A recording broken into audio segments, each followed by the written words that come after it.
तुम यहीं रुको, मैं तुम्हारे खाने के लिए कुछ लेकर आता हूं।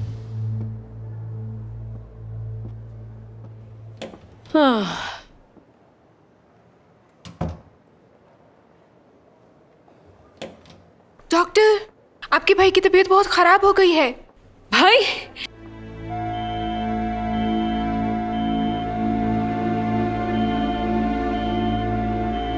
एक बहन के लिए उसके भाई की क्या कद्र है, ये तो एक बहन ही जान सकती है। जब एक भाई अपनी बहन के साथ होता है तो उसे कोई खौफ नहीं रहता।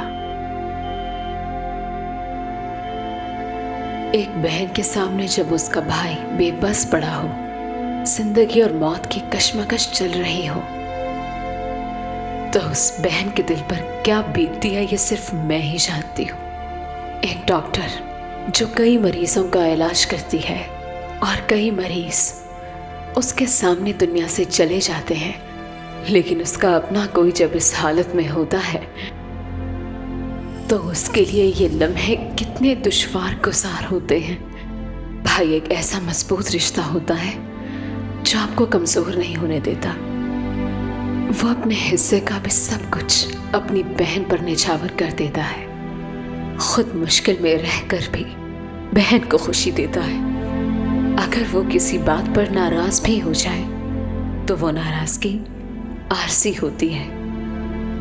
एक भाई अपनी बहन से कभी नाराज हो ही नहीं सकता। जब किसी का बाप इस दुनिया से चला जाता है तो एक भाई है जो अपनी बहन को बाप का प्यार भी देता है। अगर वो भाई भी दुनिया से चला जाए तो फिर जिंदगी में अंधेरा ही अंधेरा छा जाता है। हाय, काश मैं आपकी जगह चली जाती।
जो कुछ तुमने किया वो माफी के काबिल तो नहीं है।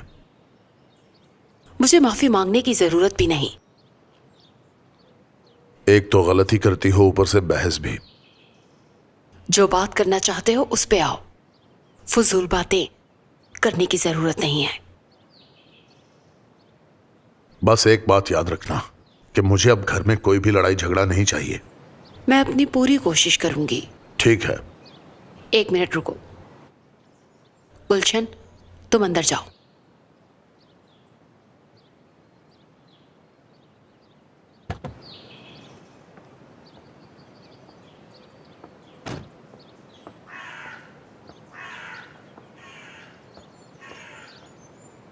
तुम्हें मैं अच्छी तरह से जानती हूं। तुमने अपनी शराइत मना ली। किसी की मजबूरी से फायदा उठाना जानते हो तुम। और मैं जानती हूं तुम्हारी एक नई चाल है।